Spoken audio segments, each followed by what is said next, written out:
पूर्व गवर्नर सत्यपाल मलिक का निधन हो गया है। उनकी उम्र लगभग 80 साल थी। 11 मई से वो दिल्ली के आरएमएल हॉस्पिटल में एडमिट थे। एक लंबा कार्यकाल उनका रहा है। हमारी उनसे मुलाकात होती रही और अक्सर क्या होता है, एक पत्रकार के तौर पर कुछ लोग आपके जहन पर एक अमिट छाप छोड़ देते हैं। वो अमिट छाप मलिक साहब ने छोड़ी। एक 2 कमरे के बेडरूम में वो रहते थे रिटायरमेंट के बाद। कुछ कुर्ते पजामे थे। एक उनका पीए था जो उनकी तरह बुज़ुर्ग, और अक्सर ये भी होता था कि कॉफ़ी पिलाने के भी लिए भी अगर वो क्लैरिजेस जाना है या कहीं जाना है तो वो अपने लोगों को बुलाते थे ताकि कोई बिल दे दे, कि मतलब उनके पास कुछ नहीं था। अंत में सीबीआई ने उनको एक 2200 करोड़ के मामले में चार्जशीट भी किया, जम्मू कश्मीर के एक मामले में, और वो नाराज़ भी थे इस बात से। आखिरी एक बयान उन्होंने हमें दिया था जो हम सुनवा देते हैं अपने दर्शकों को, कि सत्यपाल मलिक हारेगा नहीं। यही सुनिए उस बयान को। क्या कहना चाहेंगे? कहना ही चाहूँगा मैं कि ये एब्सोल्युटली फॉल्स केस था। They had nothing to say anything. Satpal Malik was he was उन्होंने खुद ही इस बात की शिकायत की थी, और जो उनका पूरा घर दोस्त सब कुछ छान मारा और कुछ नहीं मिला, तो उन्हीं के खिलाफ एक झूठा केस बना दिया। झूठा केस? हाँ, जो अदालत में औंधे मुंह पड़ेगा। अदालत में औंधे मुंह पड़ेगा। और ये सरकार की आदत रही है। आपने बयान सुना, मलिक साहब कह रहे हैं वो हारेंगे नहीं और अदालत में सब कुछ दूध का दूध पानी का पानी हो जाएगा। उनके पास सिर्फ कुछ कुर्ते पजामे थे, सीबीआई ने रेड किया। हमारे साथ हरिंदर मलिक हैं जो मुजफ्फरनगर से सांसद भी हैं, और मलिक साहब से उनका दशकों पुराना रिश्ता था। मलिक साहब, आप आए हैं, उनका ये पार्थिव शरीर आपने अंतिम दर्शन किए, क्या कहना चाहेंगे? देखो, सतपाल मलिक जी को हम लोग छात्र जीवन से जानते हैं। जब वो मेरठ कॉलेज मेरठ में छात्र नेता थे तो हम लोग बसें भर कर के इनको सुनने आया करते थे मेरठ मुजफ्फरनगर से। ये उत्तर प्रदेश की विधानसभा, देश की लोकसभा और राज्य मंत्री के रूप में राज्यसभा में, और फिर गवर्नर के रूप में, लेफ्टिनेंट गवर्नर के रूप में लंबा सेवा इन्होंने देश की है। सिद्धांतवादी व्यक्ति थे, सिद्धांतों के साथ कभी समझौता नहीं किया। बहुत बार हम लोगों से नाराज हो जाते थे पर कभी अपनी लाइन नहीं छोड़ते थे। अब तो एक बात, सवाल एक बड़ा रह गया। हम सरकार से अनुरोध करेंगे कि जो 2200 करोड़ रुपए इनके पास थे वो तलाश करके दे दें हमें, कहाँ है मैं, ताकि हम इनके नाम पे एक ट्रस्ट बना लेंगे। जिसका जीवन सारा किसान की सेवा में गया, नौजवान की सेवा में गया, उनके जाने के बाद वो 2200 करोड़ भाई सरकार के लंबे हाथ हैं, वो तलाश दे, हमें बता दे कहाँ रखे, तो उसका हम ट्रस्ट बना देंगे। और मुख्य ट्रस्टी और संरक्षक भी जिसे सरकार कहेगी, चाहे आदरणीय प्रधानमंत्री जी बन लें, चाहे आदरणीय गृह मंत्री जी बन लें, जिसे वो कहेंगे उसे बना देंगे। पर एक तो पैसे का पता लग जा। इन्होंने लंबी लड़ाई लड़ी अपनी ईमानदारी के कारण। और डॉक्टर राम मनोहर लोहिया में जब वो आईसीयू में थे, यानी कि मौत और जिंदगी के बीच में झूल रहे थे, उस समय भी इन्होंने सीबीआई का वारंट पेश, इन्हें वारंट किया गया, जिससे मानवता तार तार हुई। आईसीयू में थे तब उनको सीबीआई ने वारंट दिया था। आईसीयू में थे, और मतलब मानवता तार तार हुई। अब सीबीआई को कोई दिक्कत ही नहीं होगी ना तलाशने में। ये तो बैकुंठ धाम चले गए, तो वहीं सीबीआई ने जा कर के वो तामील करावे समझ, सुनवाई हो जाएगी। वो 2200 करोड़ जो बता दें हमें कहाँ रखे, ताकि उसका ट्रस्ट बना करके वो किसानों के बच्चों की सेवा में लगा दें। इन पर तो कुछ 4-5 कुर्ते पजामे हैं, वो तो 22 रुपये के भी नहीं बिकते।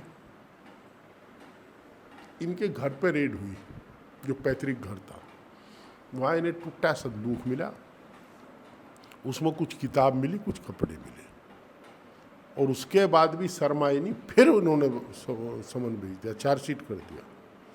तो अब तो हम यही अनुरोध करेंगे कि 2200 करोड़ का पता लगे, और परमपिता परमात्मा से प्रार्थना है कि ईश्वर इन्हें मोक्ष प्रदान करें। शुक्रिया मलिक साहब। किसानों ने एक अपना बड़ा वकील खो दिया। किसानों ने अपना बड़ा वकील खो दिया, सांसद हरिंदर मलिक बता रहे थे। सबकी अपनी अपनी एक याद है। 2020 का जब किसान आंदोलन शुरू हुआ तो मलिक साहब को पीएम साहब ने बुलाया और पीएम साहब ने बुला के बोला कि आप किसानों को समझाइए कि ये तीनों कृषि कानून का विरोध ना करें। और मलिक साहब ने कहा कि देखिए ऐसा है, किसान नहीं मानेंगे, ये जाने वाले नहीं हैं, आप तीनों कृषि कानून वापस ले लीजिए। पीएम साहब से मुलाकात हुई, उस समय वो गवर्नर मेघालय थे। वो मेघालय हाउस आए और उन्होंने हमें फ़ोन किया कि सौरभ आप कहाँ पर हैं, मैं पीएम से मिल के आया हूँ, आप आइए।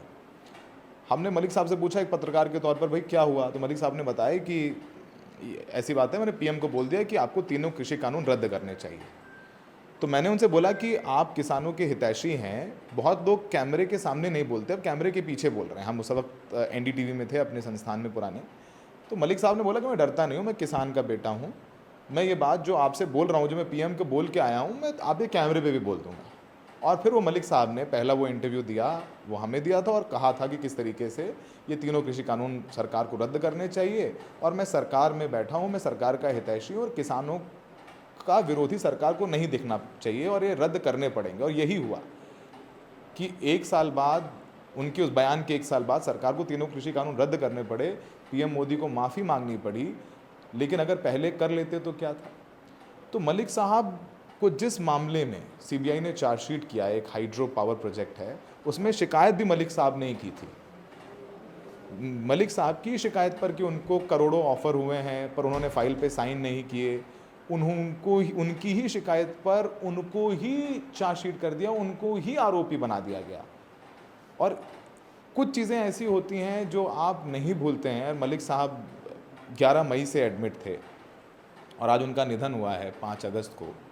इस बीच हमारी कई मुलाकात होती रही। वो हर मुलाकात में शुरू में तो थोड़ा वो होश में थे, तो वो बोलते थे कि नहीं सौरभ जी इंटरव्यू करो। हम बोलते हैं नहीं इंटरव्यू करेंगे, आप ठीक हो जाओ। नहीं मुझे अपने आप को निर्दोष साबित करना है, ये मेरे ऊपर ये आरोप लग रहे हैं, मेरे पास जीवन में कुछ भी नहीं है, मेरे पास 4 पैजामे कुर्ते हैं। आप देखिए सीबीआई की सीजर रिपोर्ट देखिए, मेरे घर में उनको क्या मिला। लेकिन मुझे बदनाम करना चाहते हैं क्योंकि मैंने सरकार के खिलाफ आवाज़ उठाई। और वो आवाज़ जो किसानों के लिए उठ रही थी, वो आवाज़ जो अपने गवर्नरशिप में, कि भाई गवर्नर होता है आदमी एंजॉय करते हैं, उन्होंने नहीं किया, अनकंफर्टेबल रहे, तमाम आरोप लगे। रिटायरमेंट के बाद जम्मू कश्मीर का जो गवर्नर रहता है उसे Z+ सिक्योरिटी मिलती है। आप देखेंगे जाके तमाम जो रहे हैं गवर्नर उनसे पहले, उनको Z+ सिक्योरिटी मिली है, पर इनको सिर्फ दिल्ली पुलिस का एक पुलिसकर्मी सुरक्षा में मिला था। क्यों गंगा जी? एक पुलिसकर्मी सिर्फ मिला था और ना ही सरकारी आवास मिला था। इनका साकेत में सोम विहार में एक 2 BHK 2 कमरे, वही पुराने बने हुए, वहीं पे वो रहते थे। उनके पास कुछ नहीं था।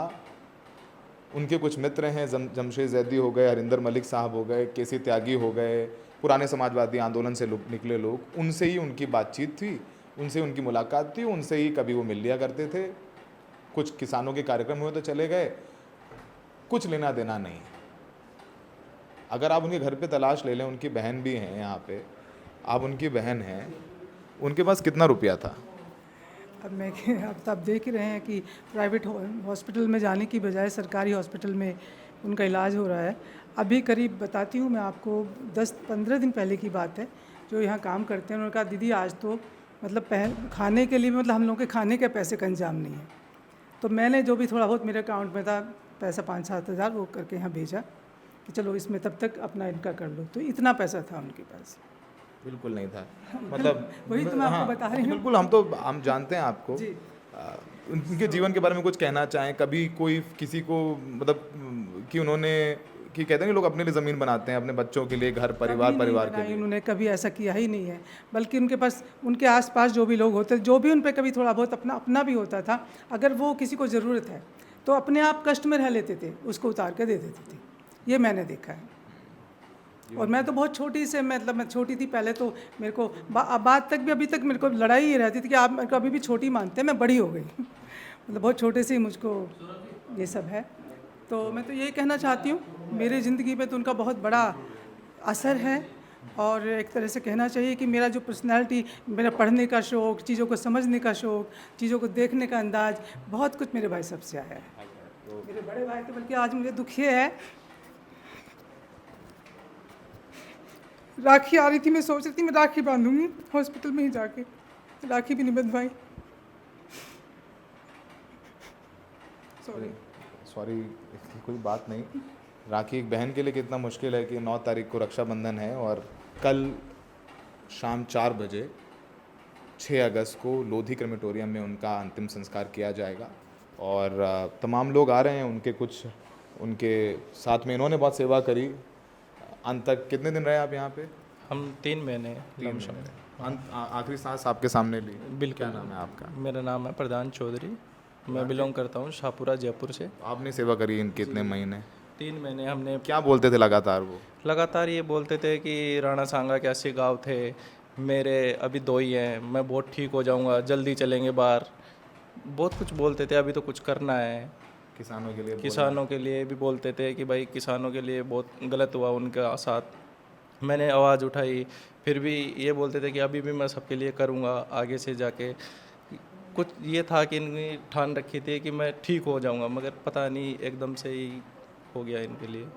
एक इमरजेंसी में, जब इमरजेंसी लगी देश में, तो मलिक साहब जेल में रहे। इमरजेंसी में जेल में रहने वाले बहुत कम लोग बचे हैं। वो जेल में रहे, तब विधायक बने, सांसद बने, केंद्र में मंत्री बने, ये सब कुछ होता रहा। उनके सबसे पुराने सहयोगी, राणा साहब कितने साल पुराना साथ था आपका? मेरा 80 से साथ है। 1980 से।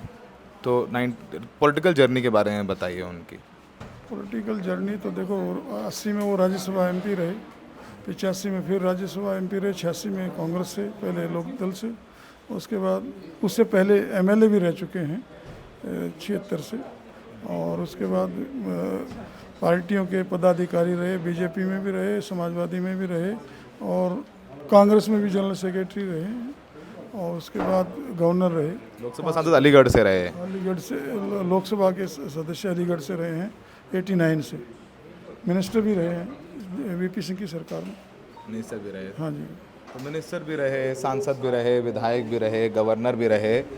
और सोचिए कि जो आदमी विधायक रहा, सांसद रहा कई बार, केंद्र में मंत्री रहा, गवर्नर रहा, उसके पास क्या है वो आपने देख लिया। उनके बहन ने बताया कि मेदांता ले जाते या मैक्स ले जाते या अपोलो ले जाते, इलाज आरएमएल हॉस्पिटल में हुआ, क्योंकि उतने पैसे ही नहीं थे। सरकार ने इलाज का खर्चा उठाया है और अब वो हमारे बीच नहीं है।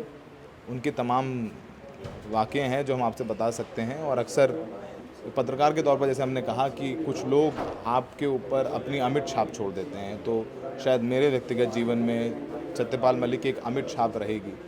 मैं बहुत ज़्यादा नहीं बोलना चाहता हूँ, मैं कहानी नहीं हूँ, कहानी सत्यपाल मलिक की है। अंत में वो यही बोलते रहे हमें कि मैं सत्यपाल मलिक हारेगा नहीं, सत्यपाल मलिक हारेगा नहीं, अदालत में सारे आरोप उनके झूठे साबित होंगे, सीबीआई ने मेरे खिलाफ मेरी इमेज को ख़राब करने की कोशिश की है, लोग जाएं मेरे घर को देख लें, मेरी संपत्ति नहीं है, कुछ भी सब बोलते रहते थे। लेकिन उनके आखिरी जो दिन थे वो कष्ट में थे, क्योंकि उनकी ज़िंदगी एक कोरे कागज़ की तरह रही। और अंत में उन पर सीबीआई ने चार्जशीट करी जम्मू कश्मीर के एक हाइड्रो प्रोजेक्ट को लेकर के। 2200 करोड़ के घोटाले में उनको आरोपी बनाया गया। उस बात की उनको एक बहुत तकलीफ़ थी और उस तकलीफ़ के साथ वो हमेशा के लिए खामोश हो गए। काफ़ी संघर्ष किया, लोगों के लिए भी संघर्ष किया। उनका राजनीतिक जीवन और छात्र राजनीति से उनकी एक शुरुआत हुई, फिर सामाजिक कार्यकर्ता के तौर पे चौधरी चरण सिंह जी के साथ, चौधरी अजीत सिंह जी के साथ भी उन्होंने काम किया। और हिसाबदा गांव बागपत से राज्यपाल बनने तक की एक लंबी यात्रा उन्होंने तय की। मैं उनको अपनी श्रद्धांजलि अर्पित करता हूं और देश के सभी वर्ग के लोग, खास तौर से नौजवान, उनके जीवन से सीख लें। सर, आप किस तरह से याद करेंगे? आपकी कोई आखिरी मुलाकात हो? मेरी आखिरी मुलाकात उनसे सोम विहार हुई थी। जब वो गवर्नर थे तब तो आते थे गवर्नर रेजिडेंस पे, तब मैं उनसे जाके मिलता था। जब भी वो दिल्ली आते थे, सोम विहार में मेरी उनसे मुलाकात हुई थी। काफ़ी समय से उनका स्वास्थ्य खराब था, लेकिन मैंने भी कम समय में, जो मैं सक्रिय राजनीतिक क्षेत्र में रहा हूँ, मैंने कई बार उनके साथ मंच भी साझा किया है। व्यक्तिगत मेरे ताल्लुकात संबंध हमेशा अच्छे रहे, उन्होंने हमेशा प्यार दिया और मेरा हौसला बढ़ाया और संघर्ष करने को कहा।